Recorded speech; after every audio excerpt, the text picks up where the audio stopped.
Hello my dear friends, welcome to my YouTube channel LIS expert. मैं अपने channel LIS expert पर आप सब लोग का बहुत बहुत स्वागत करती हूँ। सो फ्रेंड्स, आज हम पढ़ेंगे library network on the basis of international. Okay, international basis पे लाइब्रेरी नेटवर्क्स क्या क्या है, तो इसमें भी हम फैक्ट्स पॉइंट पढ़ेंगे, क्या क्या फैक्ट्स पॉइंट है। ठीक है फ्रेंड्स, तो मैं पहले स्टार्ट करती हूँ OCLC से। OCLC मैंने लास्ट टाइम भी आपको बताया था, लेकिन ब्रीफ में मैं डिफ़ाइन कर रही हूँ अब। ठीक है, तो ऑनलाइन कंप्यूटर लिटरेसी सेंटर होता है OCLC। ठीक है, the non profit corporation is a member based service research organisation dedicated to the purpose of further accessing to the world information at a reduced cost. मतलब अब ये क्या कर रहा है, एक नॉन प्रॉफिट ऑर्गेनाइजेशन है जो लोगों को इंफॉर्मेशन अवेलेबल कराती है, कैसे, लीस्ट कॉस्ट पे। ठीक है friends, OCLC bibliographical databases is WorldCat. WorldCat क्या है इसका? Bibliographical databases. ठीक है friends, and OCLC one of the union catalog is the most consult electronic databases in higher education। क्या है ये? हायर एजुकेशन में मोस्ट कंसल्टिंग इलेक्ट्रॉनिक डेटाबेस भी है। ठीक है, इसके फीचर्स क्या क्या हैं? सॉरी, इसमें फर्स्ट सर्च कैसे की जाती है, ठीक है, ये बताया गया है। Some of the more important databases include FirstSearch. कैसे पहली सर्च कह रहे हैं, तो इसमें पहला है आर्टिकल फर्स्ट, दूसरा है class periodica, CLA SE class and periodica PERIDODICA periodica. Okay, electronic book है, इलेक्ट्रॉनिक कलेक्शन ऑनलाइन है। मेडलाइन है, मेडलाइन मैंने आपको पढ़ाया भी था, वही है ये। OIT स्टार्स है, OAISTER ओस्टर्स। ठीक है, पेपर्स फर्स्ट है, प्रोसीडिंग्स फर्स्ट है। वर्ल्ड कैट है, वर्ल्ड कैट के बारे में मैंने अभी आपको बताया, वही है। और एक लास्ट में हमारा था वर्ल्ड कैट डिसर्टेशन और थीसिस। तो ये इसमें कुछ फर्स्ट सर्च के पॉइंट्स हैं जो मैंने अभी आपको बताया। ठीक है, तो ये हमारा हो गया OCLC। अब हम चलते हैं दूसरे क्या बोलते हैं, नेटवर्क की तरफ, जिसको हम कहते हैं रिसर्च लाइब्रेरी ग्रुप। ठीक है, research library group is also non profit organisation consisted of 150 research library, archive, museum and other cultural memorial institution was found in 1974। ये बहुत इंपॉर्टेंट है। कब हुआ था ये? 1974। ठीक है फ्रेंड्स, कहाँ से हुआ था? By the New York public library, Columbia university and Yale university. कौन सी दो यूनिवर्सिटी है? कोलंबिया यूनिवर्सिटी और याल यूनिवर्सिटी। ठीक है friends, it is design and delivered innovative discovery services organize it is design and deliver innovative information discovery services. क्या deliver करता है? इंफॉर्मेशन डिस्कवरी सर्विसेज को। ठीक है, ऑर्गेनाइज कलेक्शन प्रोग्राम। क्या करता है? एक प्रोग्राम ऑर्गेनाइज करता है, collective program. Take an active role in creating and promoting a standard of practice को प्रमोट करने में एक रोल प्ले करता है। अब इसकी एक्टिविटीज़ क्या क्या देखते हैं। पहली एक्टिविटी है shared network resources. The library research library collection in print are available for sharing among the members. उनके लिए अवेलेबल मेंबर्स के लिए। ठीक है, दूसरा इसमें पॉइंट है एक्टिविटी में shares program. It is a inter library loan program that strives into to the introduction of innovative method of the collection। किसके लिए? Innovative method banana sharing of collection के लिए। ठीक है, और लास्ट पॉइंट में है इसका डिमिस्ट्रीफाइंग बॉन्ड digital. This program focus on enhancing the effective management of the बॉन्ड डिजिटल लाइब्रेरी। अब देखो, ये इम्पॉर्टेंट है। ये तीसरे पॉइंट में क्या कह रहा है कि जो डिजिटलाइज बॉन्ड लाइब्रेरी है उसके इफ़ेक्टिव मैनेजमेंट के लिए ये काम करता है कि कहीं पे हैकिंग ना हो जाए, डेटा प्रॉपरली सेफ तरीके से यूज़ हो रहा है या नहीं, तो ये सारी चीज़ ये डील करता है। ठीक है फ्रेंड्स, तो ये हो गया हमारा रिसर्च लाइब्रेरी नेटवर्क। इसमें हम 3 पॉइंट लेंगे। पहला पॉइंट तो हो गया है कि ये नॉन प्रॉफिट ऑर्गेनाइजेशन है, दूसरा है 1974 में आई थी, और तीसरा हमारा एक पॉइंट और ले लेते हैं। तीसरा हमारा है इसमें तीसरा पॉइंट बता रही हूँ, नॉन प्रॉफिट ये हो गया, ठीक है ना। पहला हमारा नॉन प्रॉफिट ऑर्गेनाइजेशन है, दूसरा हमारा 1974 में आई थी, और तीसरा इसको 2 लाइब्रेरीज ने, यूनिवर्सिटी ने मिलकर डेवलप किया है। पहला कोलंबिया है और दूसरा येल यूनिवर्सिटी है। अब मैं थर्ड टाइम रिपीट कर रही हूँ, थर्ड टाइम क्लियरली आपको ये फैक्चुअल पॉइंट्स बताती हूँ। पहला ये नॉन प्रॉफिट ऑर्गेनाइजेशन है, दूसरा 1974 में आया था, तीसरा इसको 2 लोग का डेवलप किया है, कोलंबिया यूनिवर्सिटी और Yale university, YAL Yale university. Okay friends, तो अब हम नेक्स्ट चलते हैं हमारे थर्ड पॉइंट पर। थर्ड पॉइंट है हमारा क्या होता है,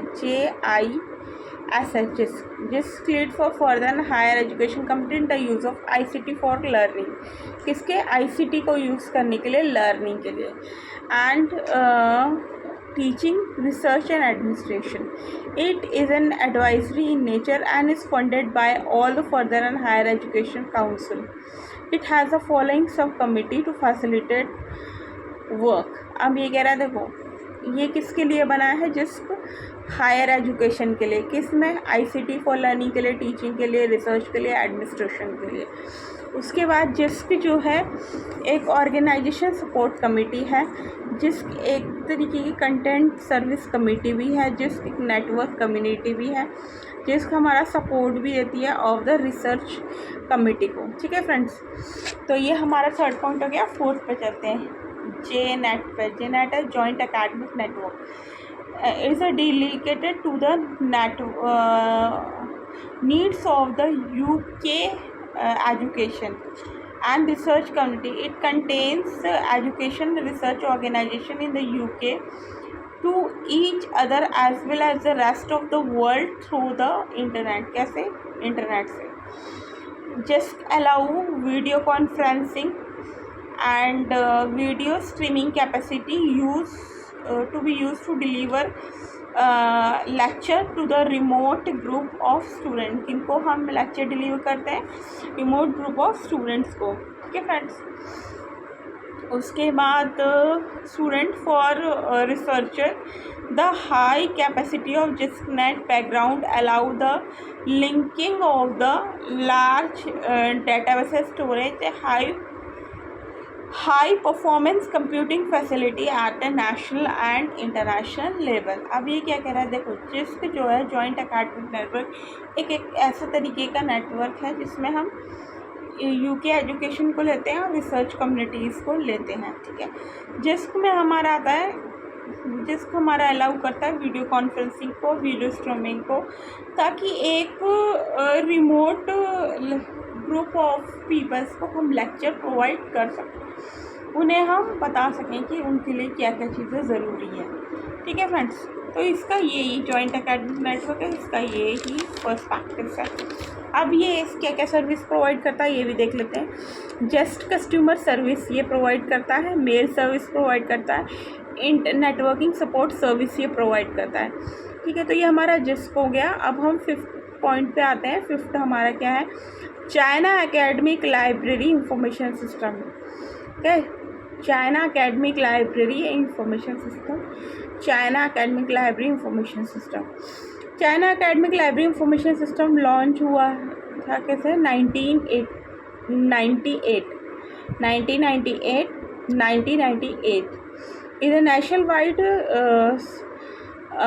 resources sharing system among the Chinese academic library. कहाँ पे, चाइनीज़ की एकेडमिक लाइब्रेरी के बीच में है, ये एक नेटवर्क है रिसोर्स शेयरिंग का। ठीक है, its mission to serve directly those university which are funded by centre government. मतलब कुछ यूनिवर्सिटी को सर्व करना जिनका जो फंड की जा रही है सेंट्रल गवर्नमेंट के द्वारा, by providing document and information service to the user through the China education and research network. इसके द्वारा इनको चाइना एजुकेशन रिसर्च नेटवर्क के द्वारा इनको फैसिलिटी प्रोवाइड की जाती थी। ठीक है, अब करंट स्टेटस देखते हैं China academic library information system का। ये इस्टेब्लिश करता है 3 level, has establish 3 level resources and service infrastructure. ठीक है फ्रेंड, 3 लेवल्स रिसोर्सेज और सर्विस इंफ्रास्ट्रक्चर प्रोवाइड करता है। Corporate activity are undertaken in various cities and regions. ठीक है, अब ये कह रहा है slash China academic library information system has undertaken 6 major activity differentiated in its plans. These activities क्या क्या है, ये 6 एक्टिविटी क्या क्या है? कोऑर्डिनेटिव एक्विजिशन, उसके बाद ऑनलाइन कैटलॉगिंग, थर्ड हमारा ओपेक है, फोर्थ ILL है, इंटर लाइब्रेरी लोन, फिफ्थ हमारा डॉक्यूमेंट डिलीवरी और लास्ट हमारा है इंटरनेट नेविगेशन। ठीक है फ्रेंड्स, तो ये है इसमें। उसके बाद कुछ बिब्लियोग्राफिकल डाटा, फुल टेक्स्ट रिसोर्सेज भी हैं, वो भी मैं बता देती हूँ आपको। इसमें है साइंस साइटेशन इंडेक्स आता है, social science index, biological extract, chemical extract, science online, academic press, ProQuest, academic research library, IEEE and IEEE electronic library. ठीक है, ये है इसका जो चीज़ें हैं, मैंने आपको बता दी सारी की सारी। अब हमने जो लास्ट में टॉपिक छोड़ा था मैंने, उसके बारे में मैं बताना चाहती हूँ। जो मैंने इसी का ही मतलब सेम था, लेकिन ये इंटरनेशनल है, वो नेशनल है। तो पहले मैं इंटरनेशनल के आपको जो मैंने पॉइंट्स बताए हैं डिटेल में, उनको सम अप करती हूँ। ठीक है, उसके बाद हम नेशनल वाले के जो लेफ़्ट पोर्शन है उस पर आ जाएंगे। ठीक है, तो पहला इसमें मैंने अभी आपको बताया OCLC, online computer library centre. दूसरा हमारा इसमें है रिसर्च लाइब्रेरी ग्रुप। ठीक है, थर्ड हमारा है JISH। और फोर्थ है हमारा JNET, जॉइंट एकेडमिक नेटवर्क। और लास्ट फिफ्थ है हमारा China academic library and information system. ये है हमारा लास्ट पॉइंट। अब हमने 5 इसमें डिस्कस करें। अब मैं आपको बताऊंगी इसमें दूसरा जो लास्ट हमारा छूट गया था, लाइब्रेरी कंसोर्शियम नेशनल में निकनेट। अब निकनेट क्या है? निकनेट जो है नेशनल इंफॉर्मेटिव सेंटर नेटवर्क है। ठीक है, national information centre is institution under the government of India. It provide solution in the area of e-governance particularly for the sector that fall under the government of India. कहाँ fall होते हैं? Government of India के form है। It has made available to all the organisation, सारी organisation को available है ये।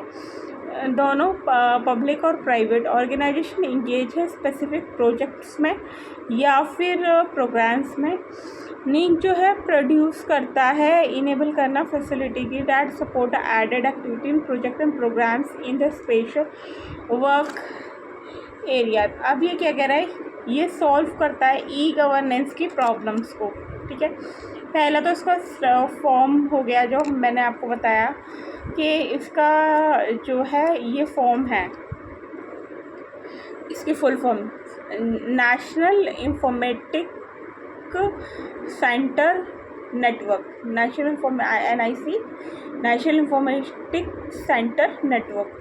ये पहला इसका फुल फॉर्म हो गया। दूसरा ये क्या है? दूसरा ये कह रहा है कि ये डेली बेसिस की रिक्वायरमेंट को ई-गवर्नेंस की प्रोवाइड करता है solution.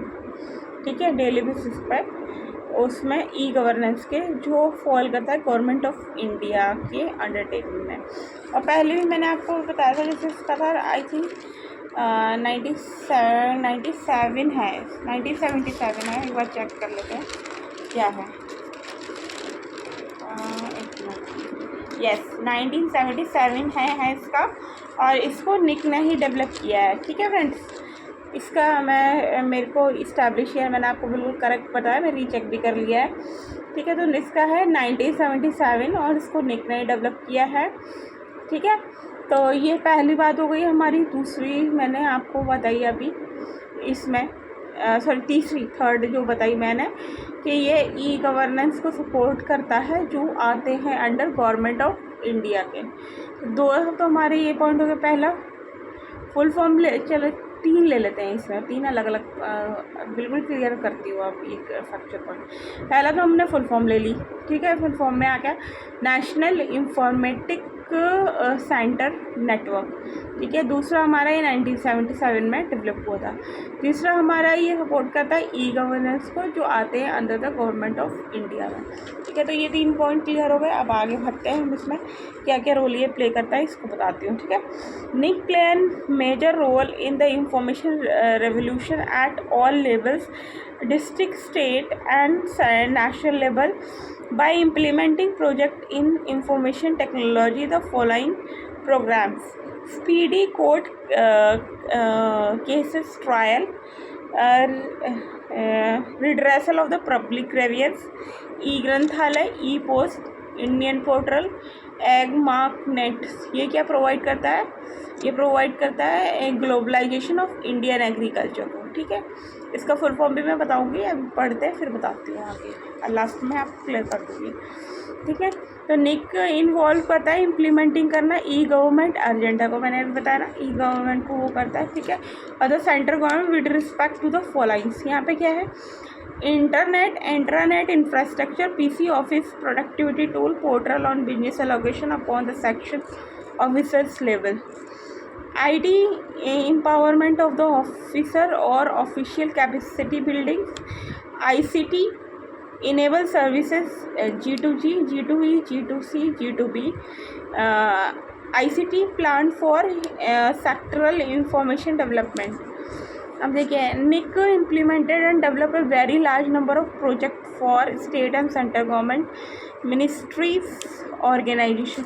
Many of these projects are carried out by the division of NEC। किसके द्वारा कहते हैं? डिवीजन ऑफ नेक के द्वारा at the New Delhi headquarters, ठीक है, and state and district centre in the country. The following are some of the project. कुछ प्रोजेक्ट हैं ऐसे, जिसमें पहला आता है हमारा एग्री मार्क नेट। अब इसका फुल फॉर्म जानते हैं। एग्री मार्क नेट मतलब एग्रीकल्चर मार्केटिंग इंफॉर्मेशन नेटवर्क। दूसरी बार रिपीट कर रही हूँ, agriculture marketing information network, agriculture marketing information network. दूसरा आता है हमारा कम्युनिटी इंफॉर्मेशन सेंटर्स। थर्ड हमारा है कोर्ट इंफॉर्मेशन सिस्टम। फोर्थ है departments of agriculture network, training and conference, training आ गई। फिर उसके बाद हमारा फिफ्थ पॉइंट हमारा ट्रेनिंग है। 6 पॉइंट है हमारा वीडियो कॉन्फ्रेंसिंग। 7 है एग्जामिनेशन रिजल्ट पोर्टल, और 8 है लैंड रिकॉर्ड इंफॉर्मेशन सिस्टम। तो ये इसके कुछ वो है प्रोजेक्ट्स जो मैंने अभी आपको बताए, ठीक है। तो ये हमारा, इसमें मैंने आपको 3 जो फैक्चुअल पॉइंट्स हैं वो तो आपको याद रखने हैं, साथ में इनको भी आप ध्यान से देखें और मेमोरी में रिकॉल करें जो पॉइंट्स मैंने बताए हैं सारे, ठीक है फ्रेंड। होप सो आपको मेरा ये वीडियो पसंद आया। अगर मेरा वीडियो पसंद है तो प्लीज़ मेरे चैनल को लाइक करना ना भूलें, बेल आइकन पर क्लिक करना ना भूलें, और सब्सक्राइब करना तो बिल्कुल भी ना भूलें। Thank you so much friends, have a good day.